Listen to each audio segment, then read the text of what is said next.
Once a giant, always a giant. For me, it's only a giant.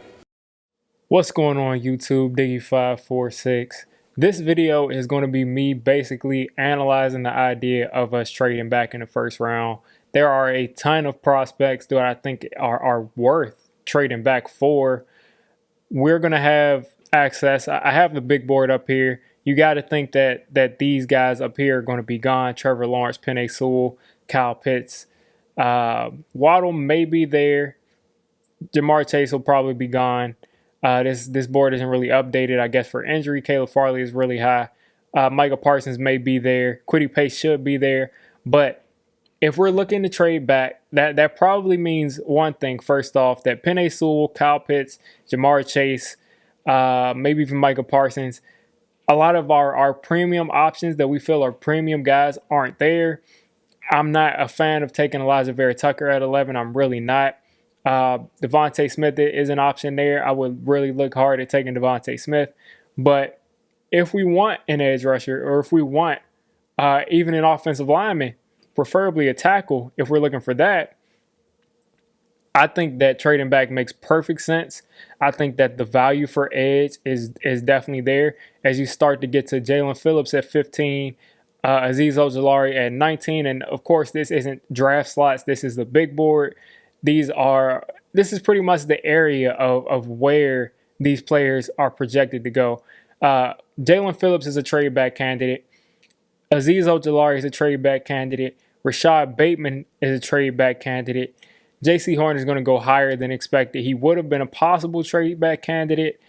Terrace Marshall may be if we trade back far enough. Another guy that I'm really, really looking at is Tevin Jenkins out of Oklahoma State. This offensive tackle, he's played guard and tackle. I would just want him on my team just because I like the brand of football that he plays. Kadarius Toney. A lot of these guys that we think are not the elite of the elite, but they do have, a first round skill set and could immediately help out this team. So if for some reason we trade back and we end up having 2 picks within, or 3 picks, from say 19 to 22.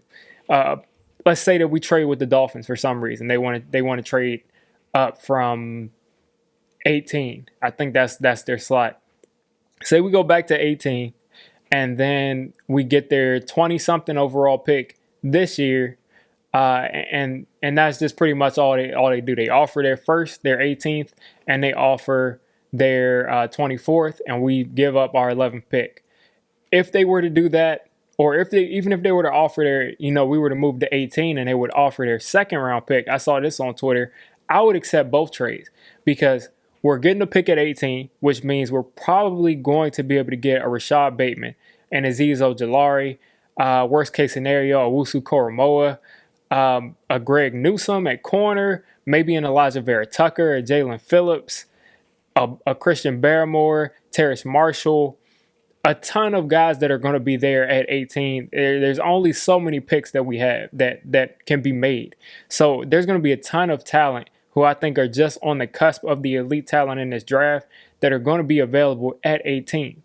So if we were to do that, and then by the time this next pick comes up, I think we would have the 3rd pick and in the 2nd round, or a pick that's higher than us in the 2nd round.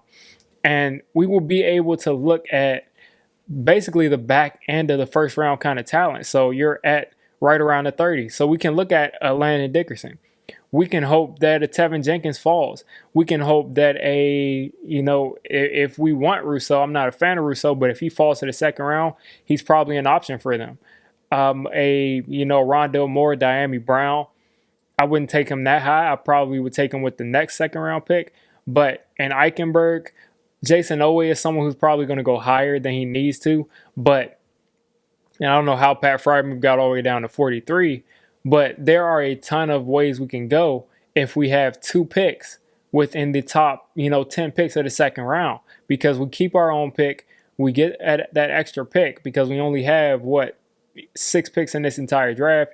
That way we're gaining that extra pick, and we're gaining an extra pick who I don't think 18 is that much different in talent than, 34, 35, 36. So if the Giants are looking to trade back, the Dolphins are my number one trade back partner that I want to target. Another team will be the Patriots. They would have to really give us something that's worth moving back as far as 15 and not having that, maybe they would have to give us another second round pick. It would be more of a difficult trade back because they don't have that high pick in the second round. But if the Patriots are giving us their second round pick this year, maybe another pick next year, I would definitely consider that. Maybe the Raiders want to trade up for Parsons, or you want to trade up for whoever.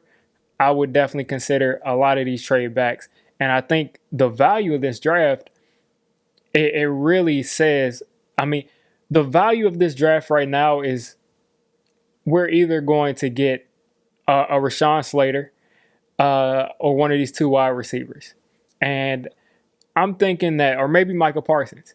But I think our real needs are the offensive tackle, offensive guard, or, offensive tackle or guard flexibility, and then another wide receiver that's a real impact player. And then also probably maybe even more than the wide receiver at this point is the edge, even though we were able to really be a good defense with, pretty average edge players. But if we wanted to get an edge, 18 is the perfect time to do it. You're not spending a top 15 pick on a Jalen Phillips with injury concerns. You're not spending a top 15 pick on an Azeez Ojulari with not injury concerns, but just concerns about how productive he'll be. That way you kind of move back so you feel more satisfied about taking the guy. Or, maybe you're at the end of the first round, or maybe you're at the beginning of the second round and you want a Jason Owe or a Joe Tryon or a Joseph Osai. There are a ton of ways that you can actually address this edge position. And I really don't think that we're going to get a dominant kind of edge rusher if we don't trade back in this first round. I just don't think it'll happen unless we maybe reach and get lucky on one at 11.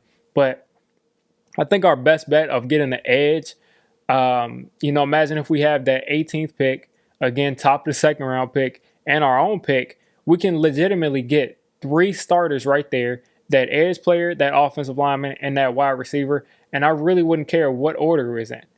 So those are just some of my thoughts about possibly trading up for this or trading backwards to get more picks and to get more players. I don't think the quality of the players are going to drop much. So I would definitely consider it. Even though I just saw another report today saying that they might not trade back and they're targeting corner and edge at 11. So you never know what's true in these news reports. You never really know. But I would definitely be a fan of trading back 100%. So if you made it this deep into the video, I'm calling you a D6 Squad member. If you're a D6 Squad member, you got to hit that subscribe button. You got to turn on that notification bell. And listen, I make all kinds of content for NFL teams. So if you're not a Giants fan, don't worry. I'll cover your team. If I'm not covering your team, let me know. And have a good one.